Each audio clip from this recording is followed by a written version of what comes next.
All right, what is up, everybody? Welcome back to DVDs, Nuts, and Popcorn. I am your host, the Physical Media Mack. Before we get into these DVDs and Blu-ray pickups, I went and took my dogs to Vetco today, which is a associated with Petco. And I get there, I'm getting my dogs rabies shots and heartworm check and a whole litany of other things. But I get in there. I meet the veterinarian. She's got 2 assistants with them, all female. Plus my dogs are 2 females as well, Storm and Taylor. So now we have 5 females and me. That's what he said. That's what I said. And so I have some questions. Storm's 1.5 years old. And I couldn't think of the word spayed. You know how you get your dog spaded? And so I'm like,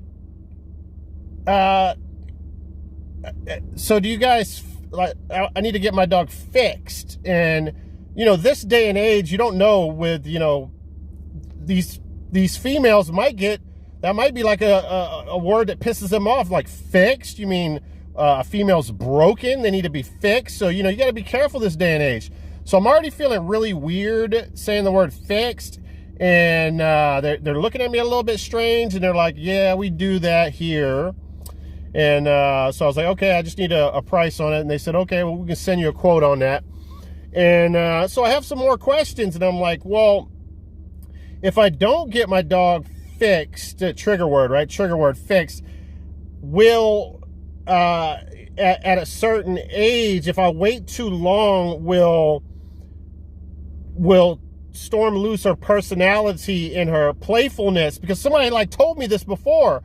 And again, I'm thinking that they're not even thinking about dogs. They're thinking that I'm talking shit about women. And they're like, oh, we're going to lose our playfulness, our personality if you tie our tubes. Is that what you're trying to say? So it's like this extremely uncomfortable conversation I'm having with them. And so I'm like, what else happened? I told him, so I didn't even dare go to the next, so it was like I'm stuttering now. And I'm like, well, what's the downside to if I don't get them fixed, trigger word, right? And she's looking at me like I'm crazy. And I'm like, well, I mean, and I'm trying to fill in the blanks here because she's not saying anything. I'm like, well, a dog will end up having sex with her if I'm not careful. And she's like, yeah, a dog could get in your fence or she can get out the fence and that will happen. So I did not dare go into the conversation because dogs, Lord forbid I said the word period. Dogs, I guess, go in heat. So they drip blood mixed with juice or water, whatever the hell it is, all over your house, which is annoying. But I wasn't going to ask them if they have doggy tampons or should I put a diaper on her. I just left that conversation alone, man. I was done. Anyway, yeah, that was a really weird situation that happened today. Just wanted to share that with you guys. Okay, now moving on to the movies. These are all from a thrift store. We're going to go over the pickups from a thrift store close to my house. A little resale shop that I've been going to for years. And the first pickup here is not even a horror movie, which is a little bit odd for me, unless it's something nostalgic from my childhood, and it's not. A movie called Sleepover. Now, the only reason that I picked this movie up was because of my nostalgia of Hollywood Video and a guy named Kevin Thomas from the Los Angeles Times wrote a nice little mini review on the movie. And I remember, Kevin Thomas, I took his advice on so many movies when I was in my younger, I guess in my 20s, I would say, 20 to 30, I guess. And usually, man, he's spot on, man. I definitely have a similar taste to that guy, no homo. And yeah, man, I like a lot of the movies that he recommends, man. I got a really good streak with him. And yeah, man, Kevin Thomas definitely knows his shit. And man, but the only problem with this is, I don't know when this came out. There was a movie called Kids that came out, a Stanley Clark movie that was really controversial, obviously about kids and about AIDS and about drug use and all kinds of shit, and really stirred up shit at the time. And it just trumps every other movie that's similar to it. So this movie paled in comparison to Kids to me. Very similar story. And, you know, about a bunch of kids and two best friends. And then their other friend who is like a bully type. And he bullies them. And then he says he's sorry. And then he bullies them again. He kind of does the same thing with the girls in the story. Well, his girlfriend, or the girl that's hanging with him, treats her like shit, says he's sorry, and they get back together. And yeah, movie about adolescence, or what does it say? From the heyday of American independent cinema comes A Sleepover, a captivating portrait of summertime angst set in a Connecticut coastal town as a trio of restless teenage boys sneak out of their homes to hook up with girls for a midnight outing. We've all done that. And this one goes terribly wrong. But, I mean, listen, this is not a bad movie by any means. But, like, again, Kids is the quintessential, you know, movie about this topic. So, nothing that I would keep in my collection.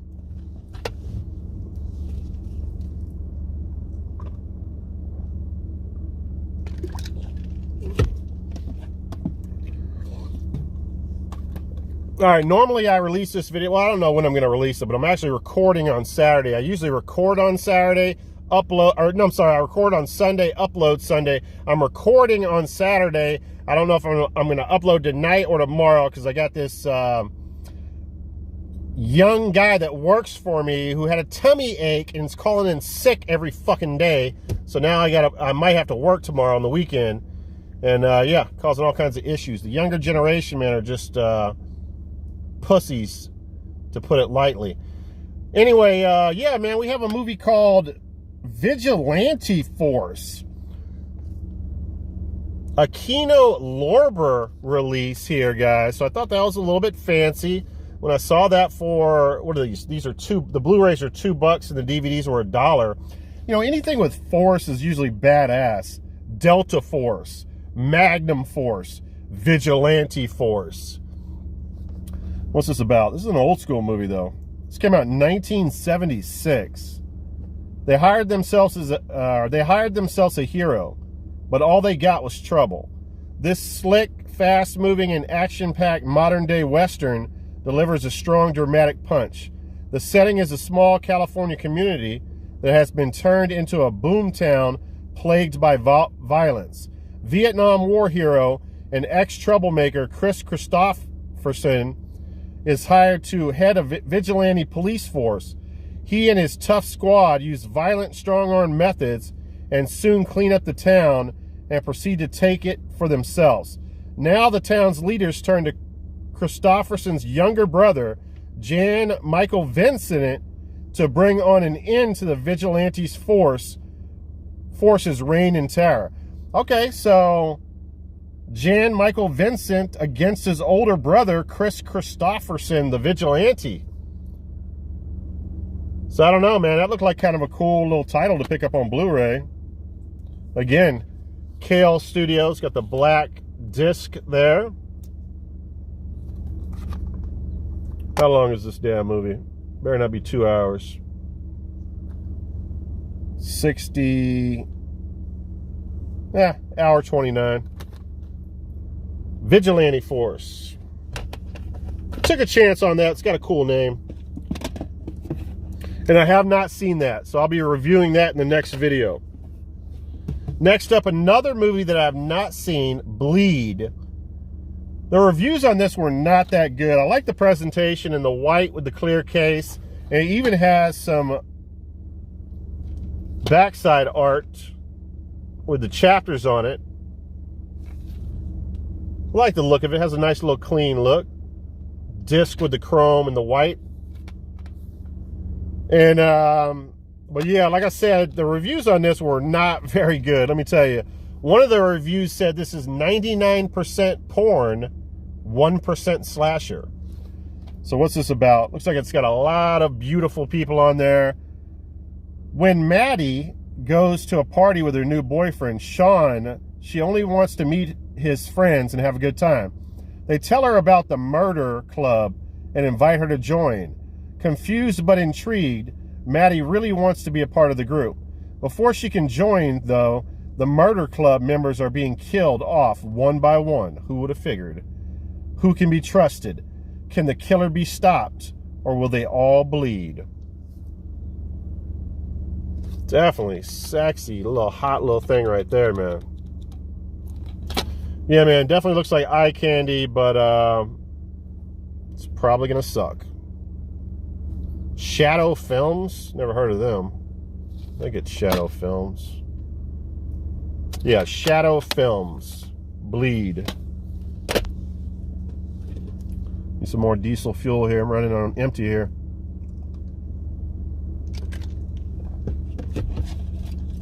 All right, a movie that I think I showed off in the last video, Factory Sealed, a Goodwill pickup. And I told you guys, my alarm's going off for some reason. I told you guys I was going to watch this, and I was very confused because it's a John Carpenter film. And when people talk about vampire movies, it usually does not get talked about amongst the best. You know, the Lost Boys and Fright Night and, you know, great movies like that. This is under talked about. So this is a 1998 film, as previously mentioned, directed and also scored by the legendary director John Carpenter. And everybody knows he's not only legendary for being a director, he's a consummate scorer of movies, man. His scores are some of the best of all time. And this also stars Daniel Baldwin, Thomas Ian Griffin, who I did not know. By the way, Thomas Ian Griffin is the first vampire ever, like in this movie. He's like the ancient first vampire.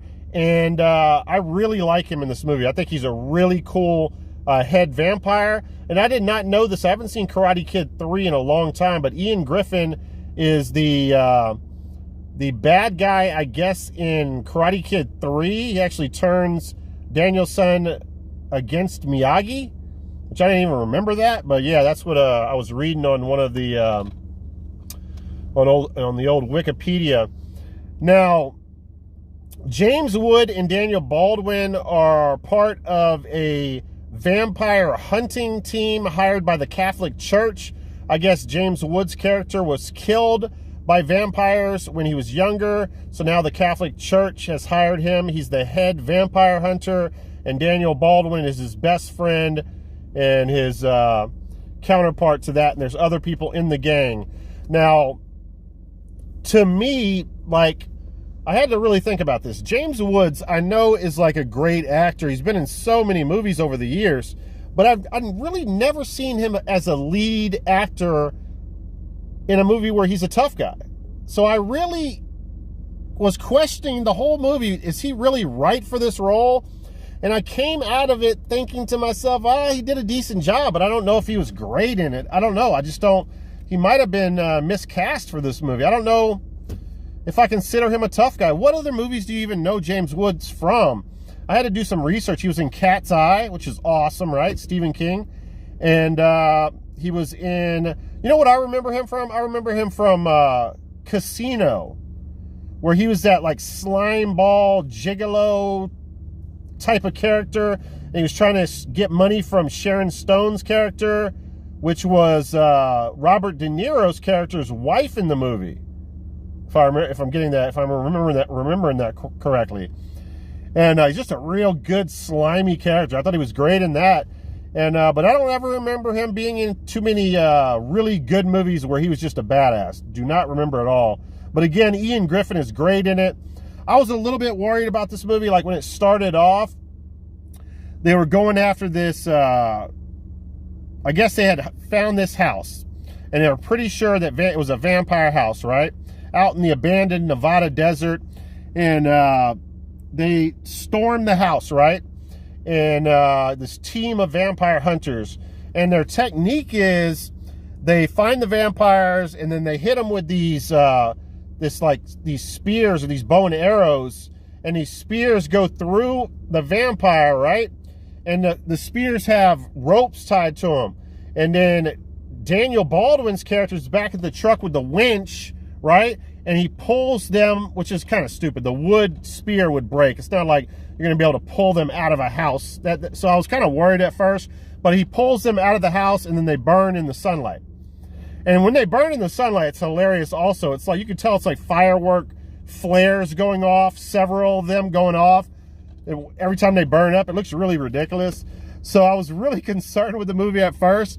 And then after they kill all of these vampires, all of a sudden you see this hand reach up from the ground and you're like, oh shit, after they leave. So you're like, oh shit, that's the head vampire. And they utilize that idea during the movie a lot, where the vampires basically burrow into the ground like there's some kind of fucking animal, and they're underground, which is so perfect. I've never seen that in a vampire movie before. I really like that concept. But anyway, after they kill all those vampires except for the lead vampire pops up, right? And now they're at this, like, I guess it's almost like a house party in a hotel room. And they have like all these chicks there. They're drinking alcohol, doing drugs. Everybody's getting fucked up and they're celebrating. They're telling the women, yeah, we're vampire hunters. You know, they're acting like badasses and shit. And then all of a sudden, this Ian Griffin's character, the head vampire, knocks at the door, and one of the vampire hunters opens the door, and he just takes his fucking hand and just goes whoop and fucking slices the guy in half, and he just falls in half. The effect is really good, and there's lots of practical effects and gore in this movie. I really like the special effects in this. It's really well done, and he just fucking slaughters everybody. Very reminiscent of the campfire slaughter at Lost Boys. This is just as good, but it's inside the house, inside the light. You're seeing everything visually. It's very easy to look at. And, man, it blew me away. And I was like, holy fuck, I'm in for a good movie. And, but after that, it kind of ruined itself. It was, you know, parts of it really dragged on. I think the movie was too long. And let me see how many minutes it was. 60, 30, 40. Yeah, see, it was an hour and 48 minutes, just too long. Got to keep movies to an hour and 30, guys. I mean, I don't know why they try to make long movies like this, but that hurt itself, definitely. I wasn't a huge fan of the end of it, but is this a really cool vampire hunting movie? Vampire movie in general? Yeah, it's a good movie. Is it as good as Lost Boys, Fright Night? No, but it's like right underneath those movies. Not too far. Well, it's definitely a level below those movies, but it's definitely something that should get talked about a little bit more. It's a cool vampire hunter movie. I like it. Check it out.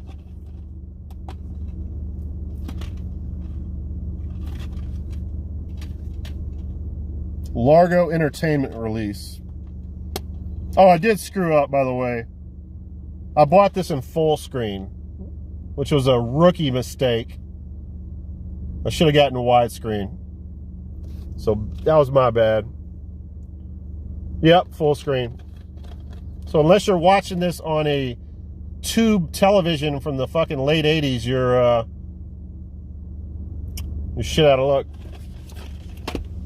All right, on to the next one.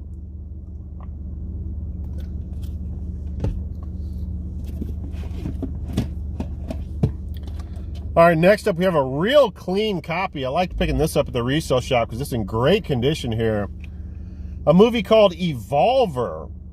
Now, this is a 1995 film that stars Ethan Embry, Cassidy Ray, and John Delancey, who was actually Q in the Star Trek series. I think it was Star Trek Next Generation. He was the guy who played Q. And the guy, Ethan Embry, was a kid in this movie, and he's done lots of television stuff and some movie stuff, and, you know, feature films here and there, co-starring roles and stuff like that throughout his time. But he was also in a recent film, The Devil's Candy. He was the main artist character in The Devil's Candy, a 2017 release, which I really liked. I really enjoyed that film, about the devil and the serial killer guy who the devil talks to him and he breaks into their house, like a home invasion film. Really good film.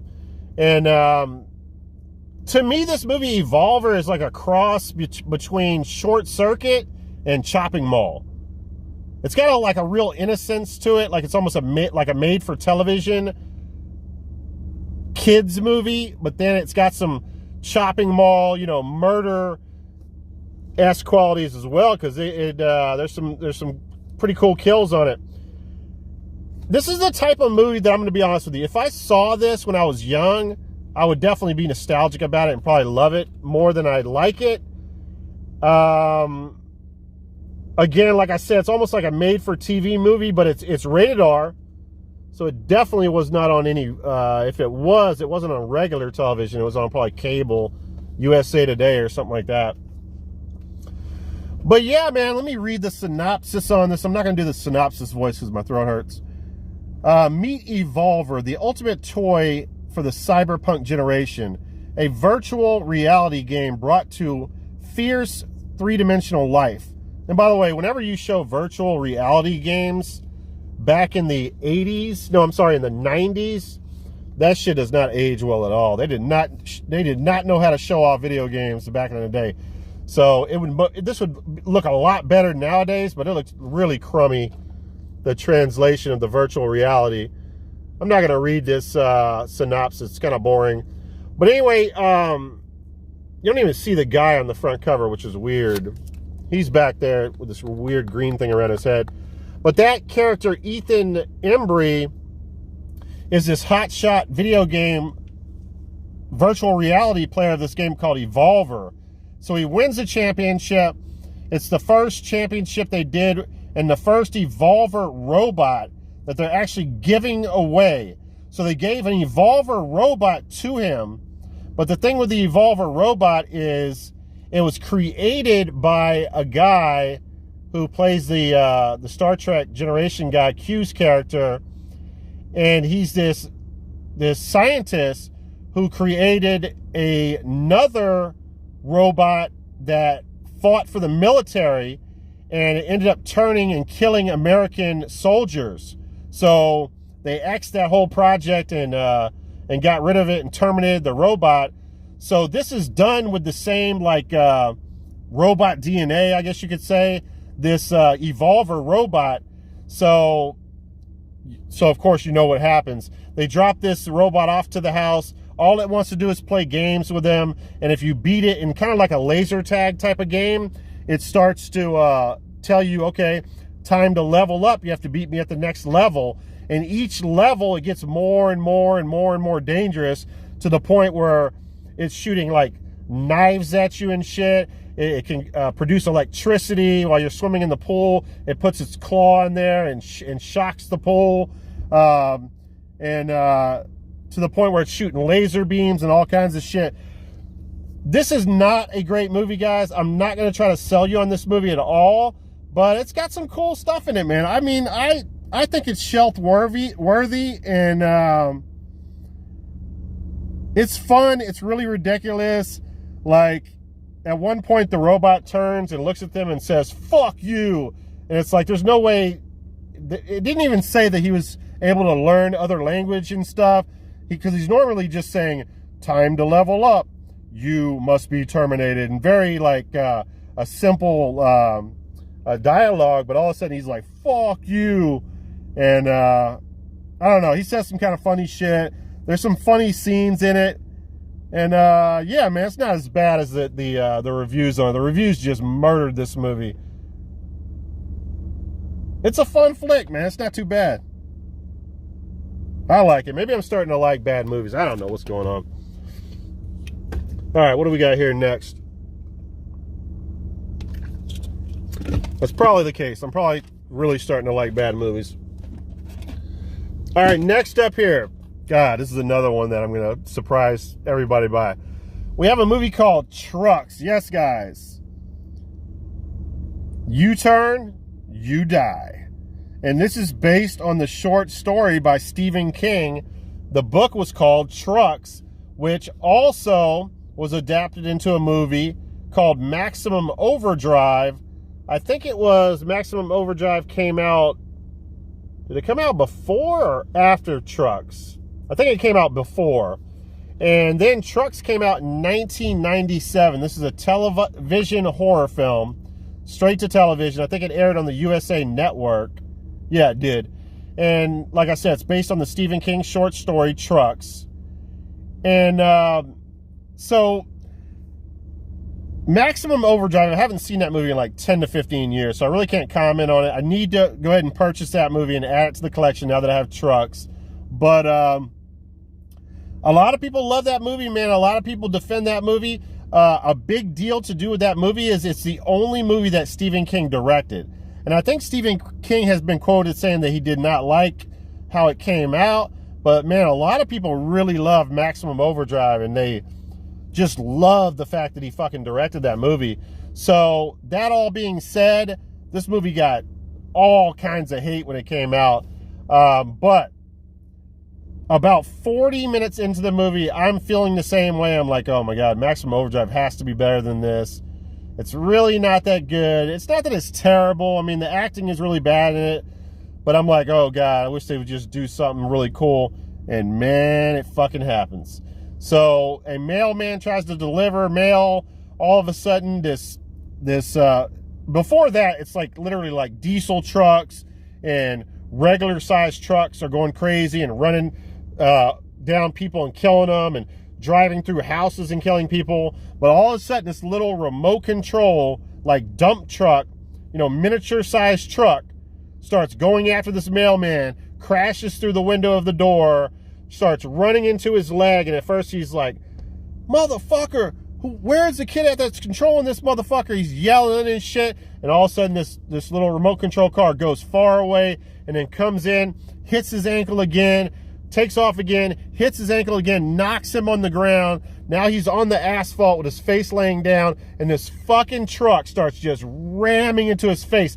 Bam, bam, over and over again. His face is getting all bloody. There's this really cool camera angle where it's like backdrop from the shot, and blood is like, every time the truck hits, blood squirting onto the brick wall. I mean, it is awesome, man. It saves the movie for me. I'm so happy about that kill.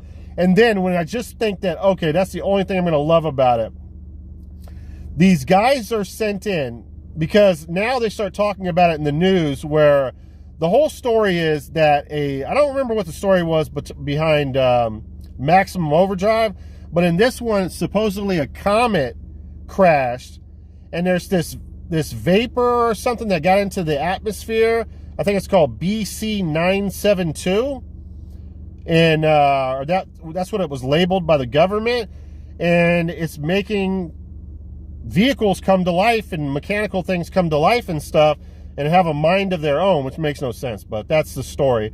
But anyway, these guys are sent in this truck, and they have these hazmat suits on the truck, and they see something off in the distance, this black smoke going up, and the one guy tells them, okay, go ahead and put your hazmat suit on. So he goes to the back and opens the door. He's putting his hazmat suit on. And then behind the truck driver, there's a hazmat suit that's like set up, and it has like a tube running to it from some kind of, I don't know, some kind of electronic machine. And then all of a sudden that machine comes on, and this hazmat suit, which with a mask and all, with a visor, starts airing up like a balloon, airs up. And now it's got the form of like a man in it, right? But it's just air, right? In a hazmat suit. And it grabs an axe off of the fucking truck wall and starts axing the shit out of him. It's like a good, like, bloody, the blood coming through the fucking his clothes. You can see the flesh like tearing, and he's hitting it over and over. It's tearing more and more, and blood's going everywhere. It's awesome, man. It is fucking phenomenal. And this movie gets hated on like you've never seen. Like, people hate this movie with a fucking passion, excuse my language. And man, I actually like it, man. It runs way too long again. Oh, before I get to that. And then there's a third scene where like this thing takes control of a lift, and this electrician's working on a big ass transformer, and the lift is like knocking him into the transformer. And all of a sudden you see it, like he's getting shocked by the transformer, and then it shows like his body is like melted to the transformer. It's hilarious.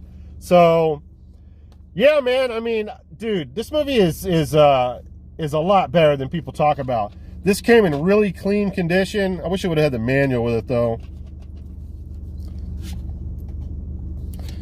Robert Bass must have ordered this from DVDplanet.com. Guess I shouldn't be showing his address.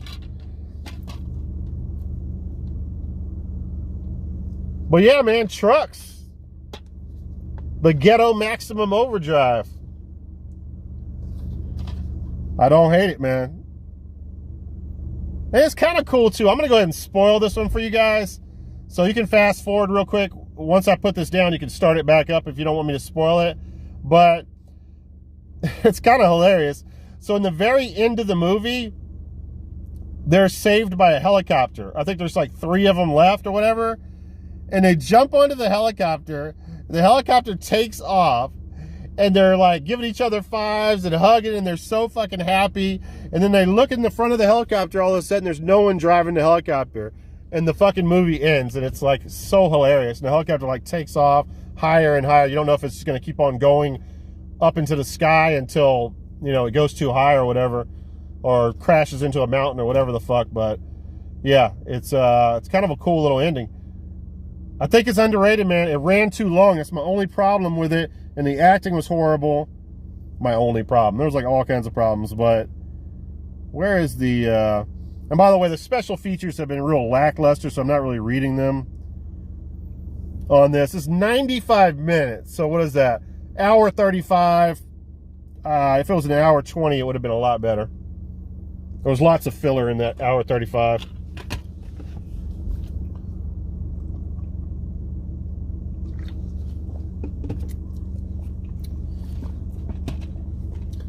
All right, this was a really cool pickup right here. Especially for $1. I got the Feast franchise, all 3 movies. And if you have not checked out the Feast franchise, man, I highly recommend you check them out. Fortunately for me, I already saw Feast 1. I streamed it probably about 6 months ago. And it's real fun, man. I like it. So these movies, so the first Feast movie, there was a show called Project Greenlight that aired on HBO, and I think it had like 3 seasons. I only watched the first season of it, but what it did was you get to enter like all these movie ideas, and only one person wins, and the person that wins gets a featured film. You get to make your own film, and it's like you know, Matt Damon and Ben Affleck was involved, and I think Wes Craven's company was involved in it. And so the first season's winner was a movie called Stolen Summer. I don't even think I've ever even watched Stolen Summer. But anyway, the 3rd season of it, the guy that directed it, let me see, what was his name?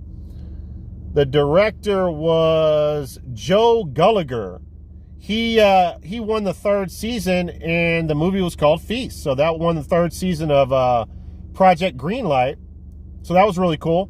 And basically this is the story revolves around people gathering inside of a local bar, and they're suddenly attacked by a horde of monstrous creatures. These creatures are really cool in the movie. And I don't know if the director thought about this, but I was thinking about this earlier.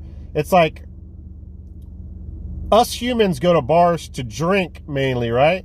But these monsters go to the bar to eat.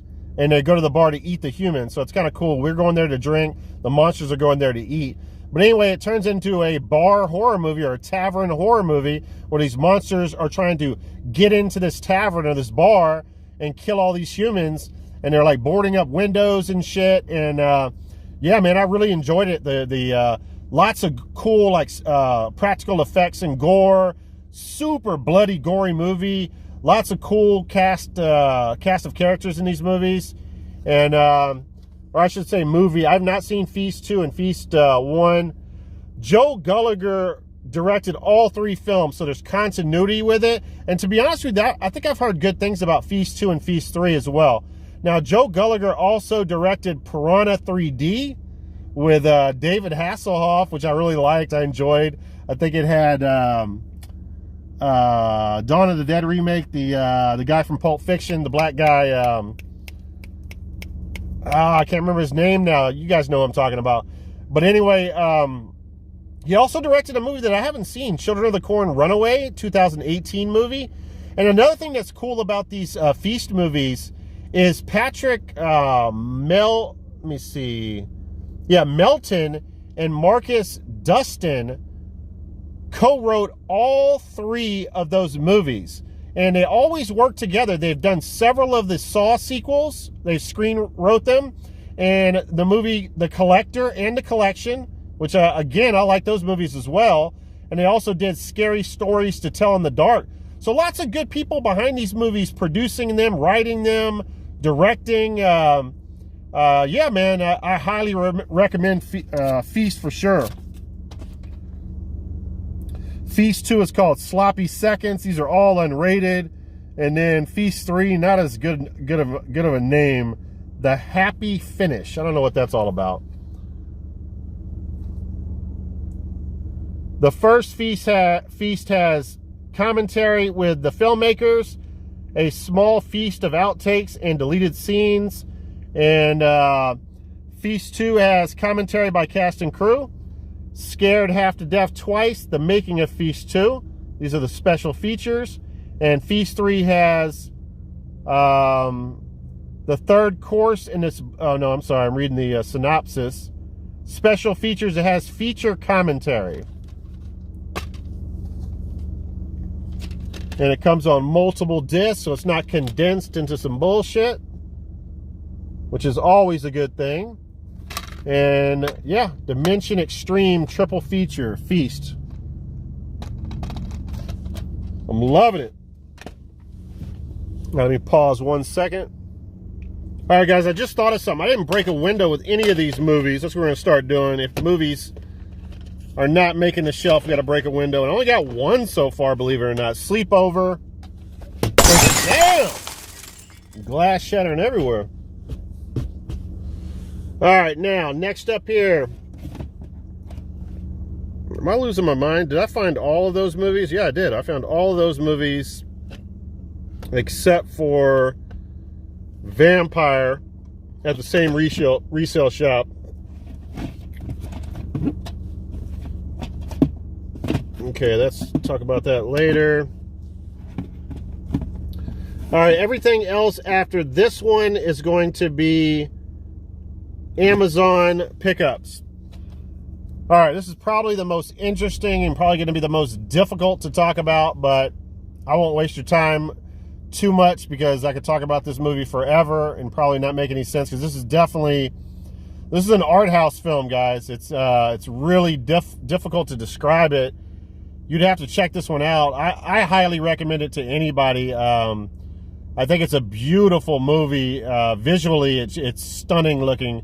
It's one of those movies where you're like, I don't want to watch, like, when I grew up, I was like, if my parents showed me, like, anything black and white, I was like, I don't want to watch that shit. That's not me. I grew up with color, man. I don't want to watch no bullshit black and white. This is one of those movies that, I don't know how they do it, but they do it in black and white, but it almost looks better than color, or it does look better than color, if that makes any sense.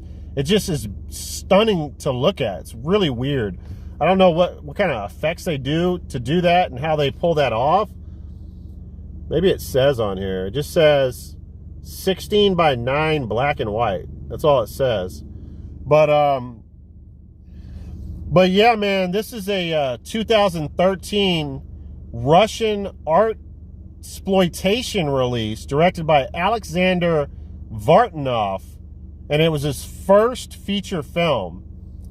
And yeah, man, I didn't do any research when I was inside the store. I saw that art exploitation, that interested me, and the overall visual look to this, the clear case, the artwork, and the fact that it's got, I think this one has, yeah, this has reversible artwork on it. It just looks really cool. And not only that, let me show you the reversible artwork.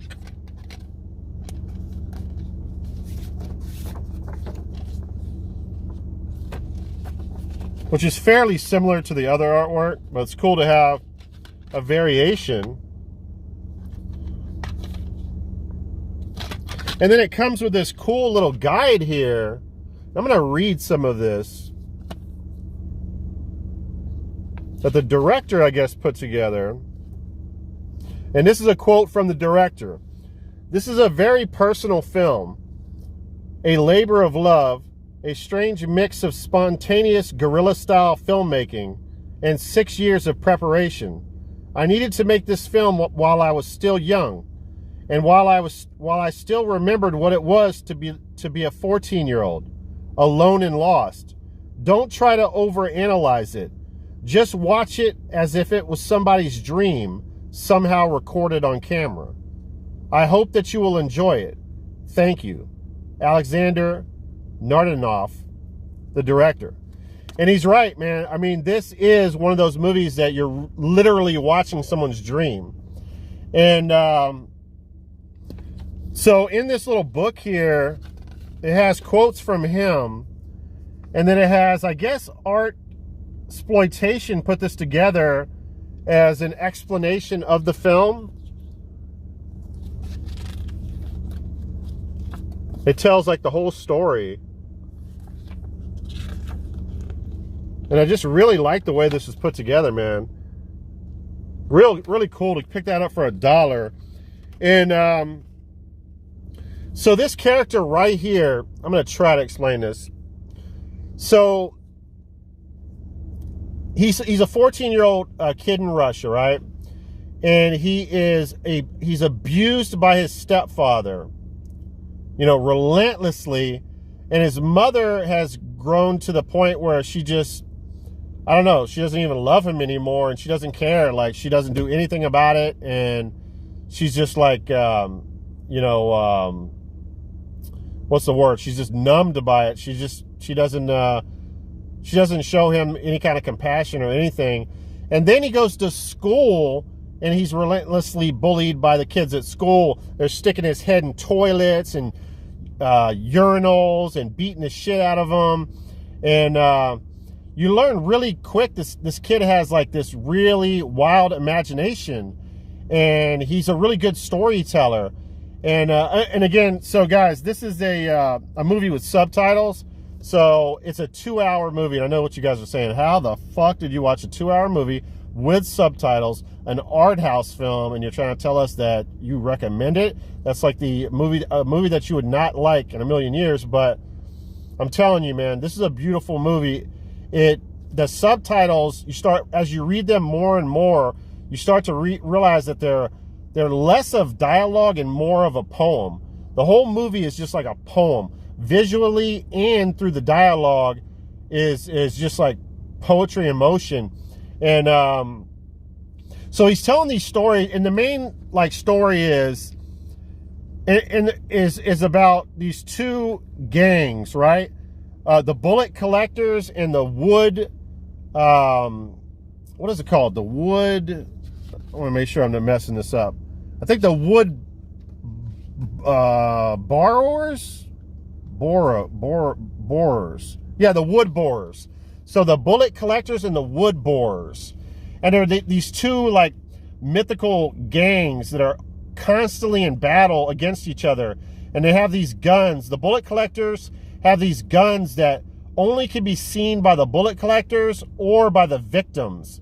And they never miss their target when they shoot you. And they also always collect the bullet casings from you. So there's never any evidence, right? I think that's what it is. And so supposedly his real dad, who died a bullet collector,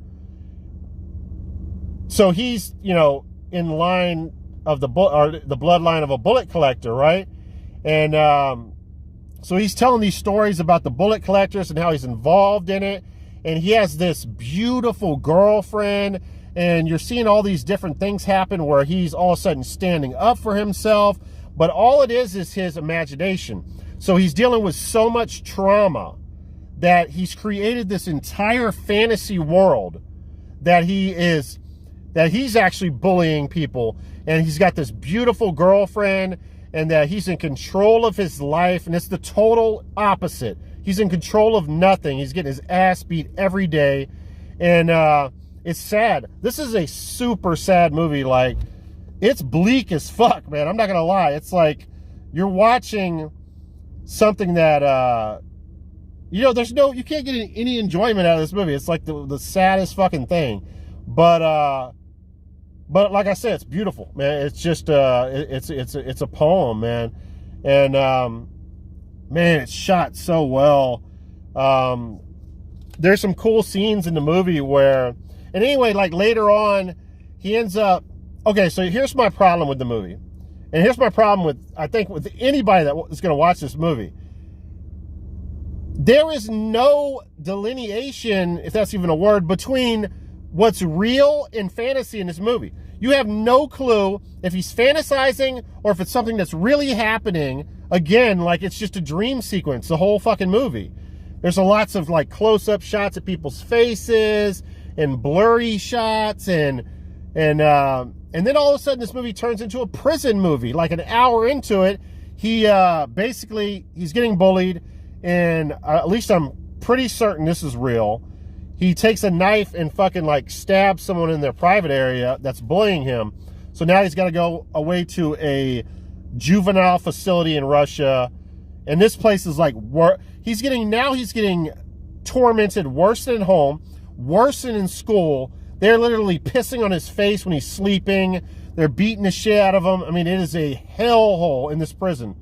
And so yeah, the second half of the movie turned into a prison movie. Then it turns into a prison escape movie. This is an interesting watch, man. And what did I want to say about this? I wanted to say something else about it.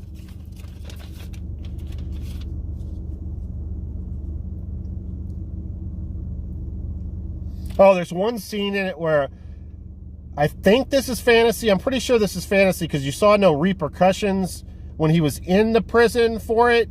But he, like, this guy's sleeping, and to get back at him, he takes half of this, like, half of a scissor that he had, like, when he was out. So, yeah, it was definitely fantasy because he wouldn't have had that in there, I don't think. And he starts stabbing up this guy's neck, and it looks so real, guys. It's done so well. The blood splatter effects from it, it's, like, really a dark scene and one of the best, like, murder little sequences I've seen in film, man. It's like, it's really like insane, that shot. And but again, it's like a fantasy, I guess, that he's just dreaming that part. And then there's this other scene where in the imaginary world where one of the bullet collectors gets killed, and they're showing the bullet collector, and he's taking his intestines and he's wrapping it around his face like a mummy. And he almost looks like a Cenobite from the Hellraiser movies. And it's really dark and like and crazy looking. It's a really cool scene. But and I'm sorry if I'm not explaining this movie, guys. I'm telling you, man, this is one of those movies you gotta watch.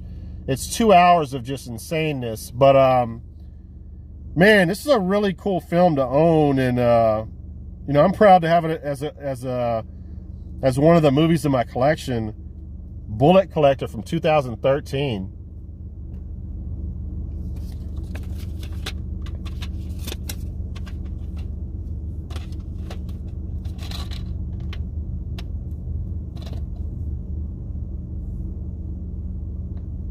I mean, back when I used to smoke weed and stuff, you know, a long time ago, I could see myself even enjoying this movie. You definitely need probably about 20 joints to get through this movie, but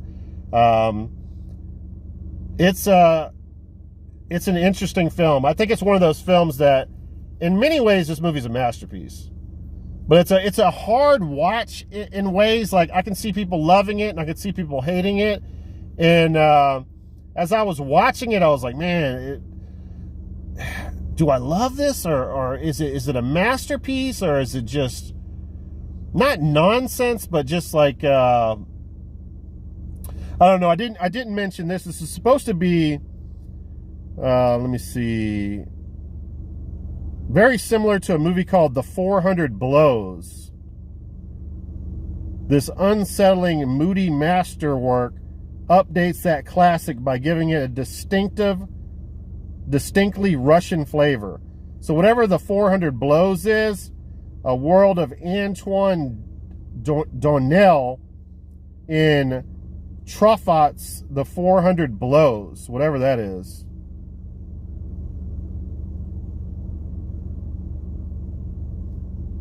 This movie stays with you, man. I'm going to tell you right now.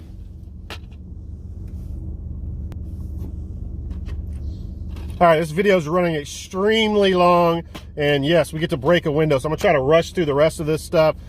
So I listened to, I'm not going to name the person, but I listened to some YouTuber tell me how great this movie was on his channel, and this movie sucks. Something about a group of people in modern day going camping or something, and they run into this camp, and the people in this camp are all people from the 80s, so now they're trapped in this 80s kind of Groundhog type of day where they're repeating their day and people are killing. Same concept that's been used like a million times. It sucks. I do not recommend this at all. Camp slaughter. Don't waste your time. I'll be giving that away in my 400 subscriber contest. Maybe you'll like it, because I hate it. All right, these next two movies, I'm not, because of time here, because I'm almost at an hour already. I'm sure I'm probably past an hour at the beginning of the video. So I'm not going to go into these, but I am going to talk about these when I watch them again. Definitely needed to add this to my collection. This might be my top 10 horror movies of all time, somewhere in there. Might be at the bottom of the list of that 10, but still, it might be in there. I made a mistake in my last video, and for some reason I said that Kevin S. Tenney, who directed the movie, who directed the Witchboard movies, and also the movie that I showed off last week, I can't remember now, the Attic movie, or not the Attic movie, the monster movie where the monster's in the basement, the Indian tribal burial ground movie. I said that he did not direct the 1988 one. He did a remake. Well, I don't know what the fuck I was talking about. This is definitely a Kevin S. directed movie, Kevin S. Tenney directed movie, and I'll go over the special features when I review it. But I saw this like last year, man, and it was the first time I've seen it in like 5 or 6 years, and I absolutely adored it. It's so fucking good. But again, next video we'll talk about this. I love the cover art on that. I got this for cheap off of Amazon. It was like 10 to 15 bucks. Not a lot of money at all. To get that cover art, highly recommend you guys picking this up if you don't have it already. And what's so cool about it, here I go, I'm talking again. It's got reversible cover art. I wish all Blu-rays did this. With the original VHS cover. How badass is that? Again, we'll talk about that on my next either Dollar Tree video or my next DVD and Blu-ray hunting video. All right, this is another movie that I haven't seen in a while, but I absolutely adore it, and we're going to talk about this movie in my next video as well, because I want to freshly watch it, and then I'll give a little mini review on it, and we can talk about it. But real briefly here, this is a 1986 horror film. By the way, this came out in 1988. This came out in 1986. And this is a strip club vampire movie. And again, the Carpenter vampire movie, now I get it why people don't talk about it in the circles of the best vampire movies of all time. But this one right here, I'm going to say, although it's not an unheard of vampire movie, I'm going to say this movie does not get the respect that it deserves. But we'll talk about this a lot more in the next video. And by the way, do not tell me, I did no research on this at all. I did not fact check this at all, but I 100% can guarantee you, From Dusk Till Dawn was heavily influenced by this movie. Obviously, this is a strip club fucking vampire movie. So, now this is the problem. Where's the reverse cover art? This is what? Scream Factory that did that? Yeah. Shout Factory? Or no, Scream Factory. that does the reverse, and hopefully other companies do that, but shame on you for this bullshit. Not even any kind of artwork in the inside. That pisses me off.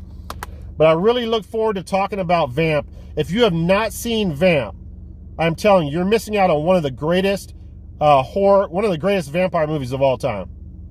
I love it. Check it out. No windows get broken with that. All right, make sure I'm not.